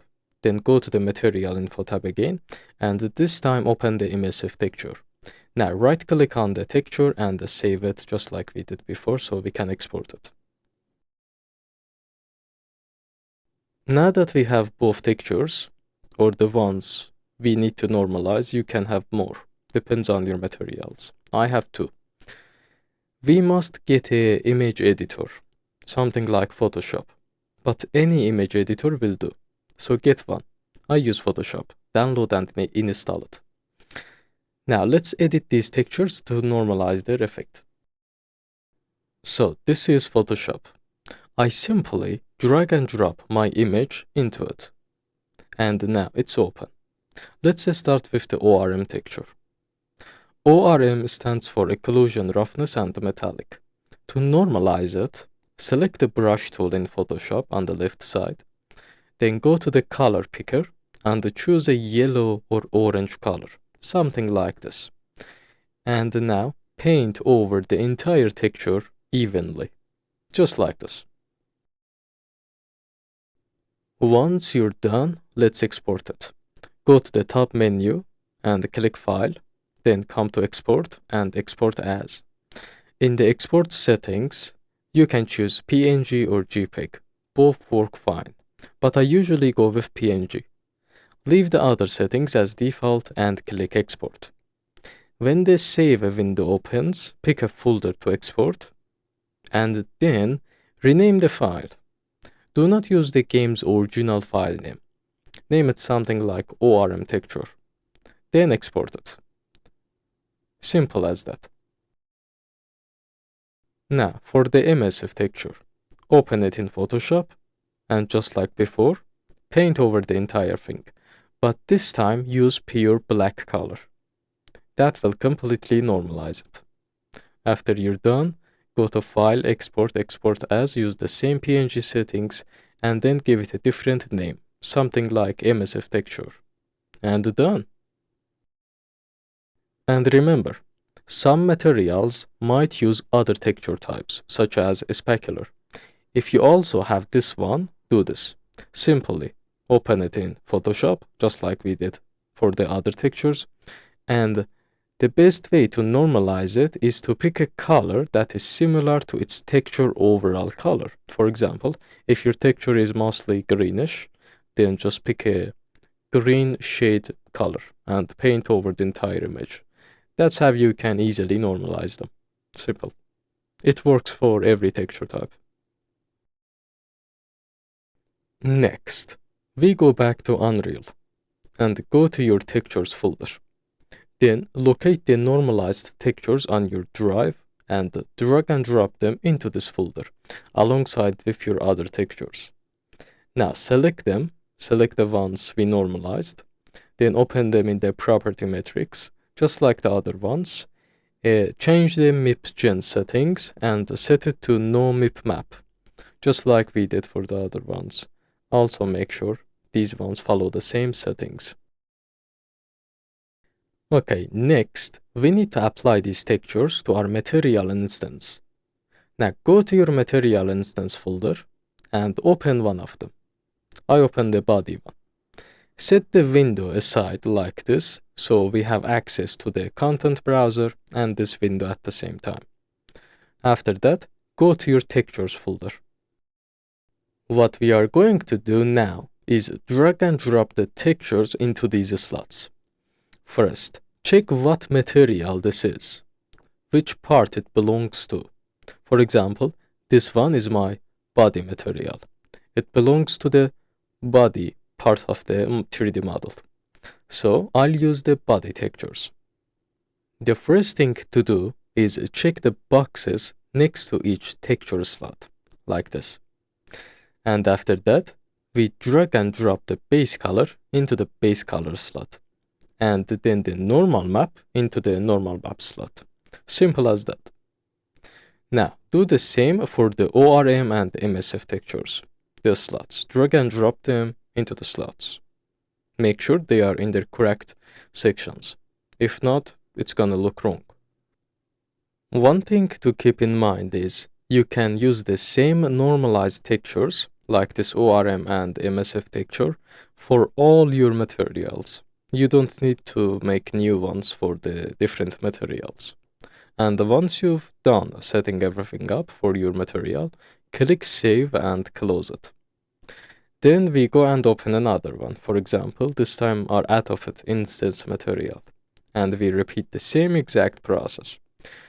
Put the corresponding textures to your material inside the slots, one at a time. Keep this up, keep going like this until all your materials are done. And make sure to save them too. It's very simple process.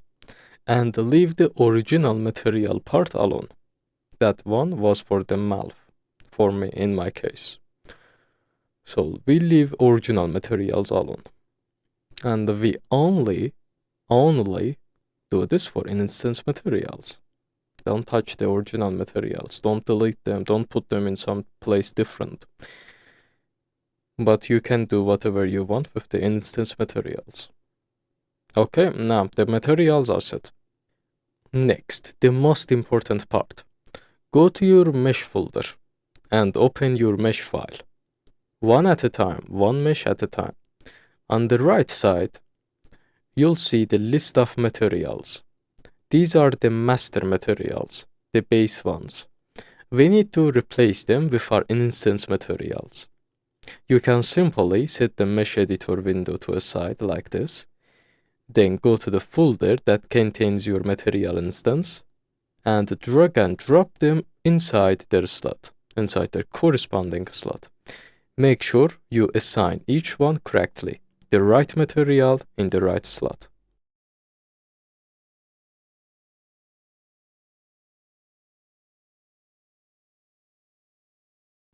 Alternatively, you can click on the material slot, this section, and type the name of your material instance for this specific section, and then pick it up from here manually. Both method works. Just make sure you're selecting the material instance and putting them in their corresponding sections. That's all. And again, leave the original parts alone. The original part of the model, which contains the original material, should stay original. Do not touch those parts. If you have more, then let them be. I have just one, and which is for Malv. And that's it. Done. And don't expect to see the textures on your mesh inside Unreal. You won't. And that's completely normal for this process the way we did. Now, save the mesh file from here and close it. Then open the other mesh file, the lobby or the in-game one, depending on which one you opened first. Do the same exact thing and use the same instance materials for that too. After that, save it and you're done. Now, after this, it's time to add physics, because everything else is done. We are ready to package the mod and install it. But for physics, I have an exclusive video where I explain everything in detail. It's a follow-up to this one. So if you want physics on your model, go watch that too. For this video, this is it. Our model don't have physics. And this is the process after that. Let's do it.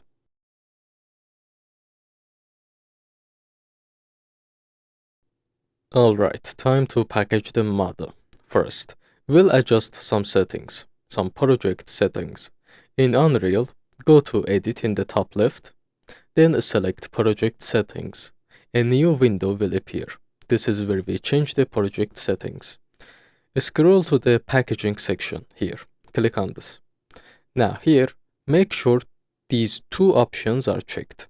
Use Pack File and Generate Chunks. Check their boxes. Everything else on this section should be unchecked.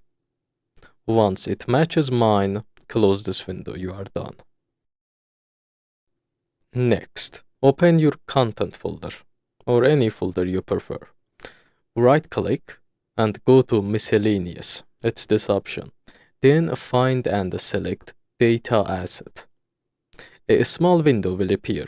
In the search bar, type Primary and select Primary Asset Label.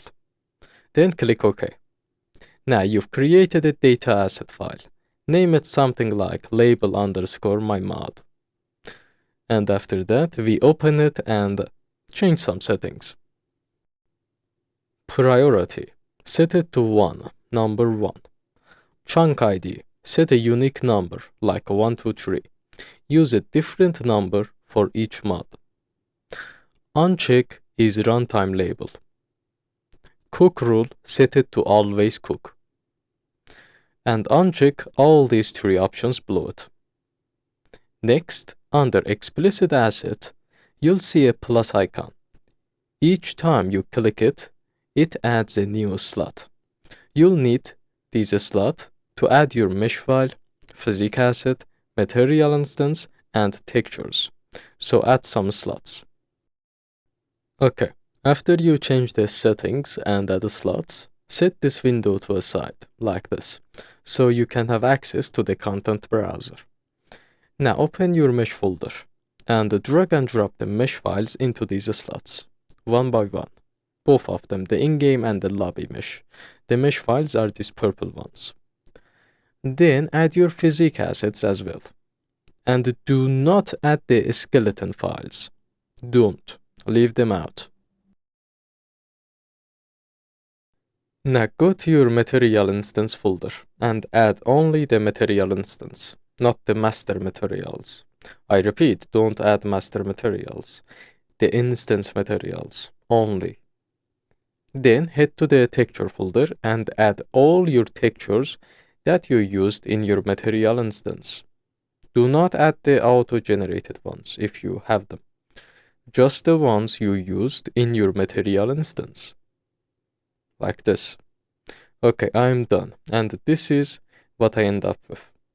Once everything is added, click Save in the top left and close this.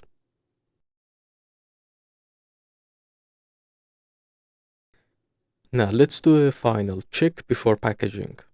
Make sure all the files are in their proper paths, like meshes and master materials. The material instance and textures can be anywhere, that's fine. And avoid using original texture names, always rename them to something custom. And skeleton files must use the original game file name, also be in their correct path. For this game, they are all ready. But let's double check. In FModel, open your mesh, go to the Info tab, search for a skeleton, and you'll see its name and path. If it matches the game's original name and path, you're good to go. 90% of the time, they are already fine for this game. And that's it. And physics will be handled in the next video. Now let's package them out. Go to Platforms at the top bar, then select the Windows, and set the build configuration to Shipping. Then select Package Project. Here, choose your export folder. Leave it as default. And it will start packaging process. For the first time, this might take some time, so be patient. Once it's done, you'll get a successful notification. Okay, after we are done, we locate the packaged files and install the mod. The packaged files are inside your Unreal project directory. By default, the path is Documents, Unreal Projects, your project name, which is Marvel. Then go to Windows, Marvel, and Content. Then Packs. Inside the Packs folder, you'll see several files, like this. The mod file is the one that contains the chunk ID you set earlier in the primary data asset file. In my case, it's this one here. This is the mod file. We just get one file, a pack file, and this is the mod file. Now, what is left is just to install the mod. First, you'll need to download a file called the Signature Bypass. It's just a single file. I put the download link in the video description. When you downloaded it, you will get a zip file. Now, we also need two tools. Head over to this GitHub page, and on the right side, you'll see a section called Releases. Go there, and inside, you'll find two files. One called Repack GUI, and another called Repack CLI. We need both of these. And make sure you download the Windows versions, and always grab the latest ones. And after that, you'll get two zip files ready to go. Alright, let's start. First, open the Signature Bypass zip file. You'll see a folder called Plugins and a DLL file. Now go to your Marvel Rivals installation folder. If you don't know where it is, go to Steam, right-click on the game, go to Properties, then Installed Files, and click Browse. That will take you to the game directory. Now navigate to this path, Marvel Game, Marvel, Binaries, Win64. Once you're there, drag and drop both the plugin folder and the DLL file from the Signature Bypass into this directory, into this folder. And that's it, done. Next, we are going to create a mods folder. Still inside your game directory, go to Marvel Game, Marvel, Content, Packs. Inside the Packs folder, create a new folder and name it exactly ~mods, like this. Make sure to add the tilde. And this is where your mod files will go. Now let's start setting up the repack tools. Create 2 new folders anywhere you like. One called CLI and another called GUI.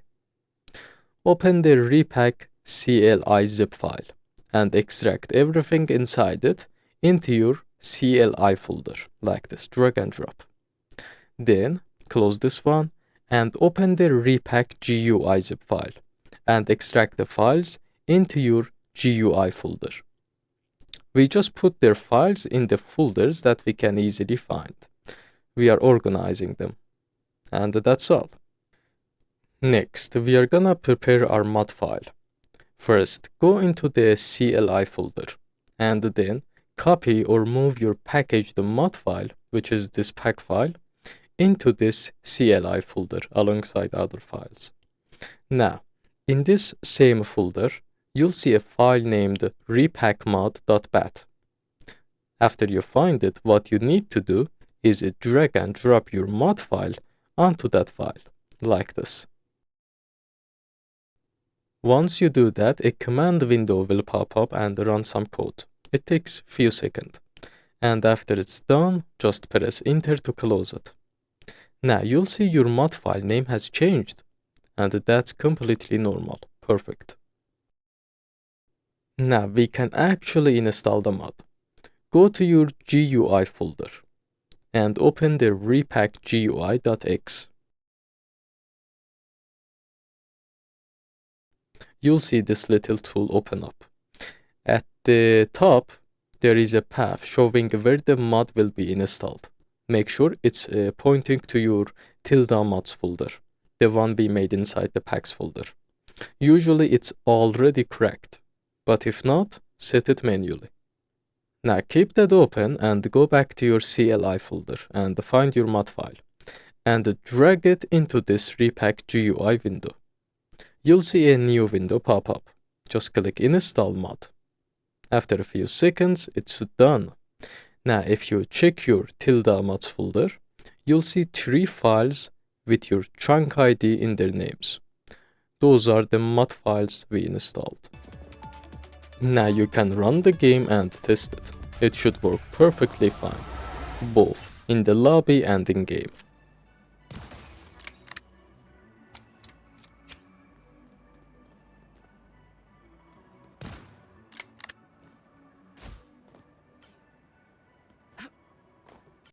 If you ever wanted to rename your mod files, just rename the first part. Don't touch anything that comes after this underscore. Those extra parts must stay exactly the same. And yeah, that's it. These are your final mod files. You can zip them up and upload them anywhere. I recommend AES Mods. It's the best place at the moment, and it will be in the future. And yeah, that's it for this video. The only thing left now is physics, which I will cover it in another guide. So if you're interested, check it out. The link is in the video description.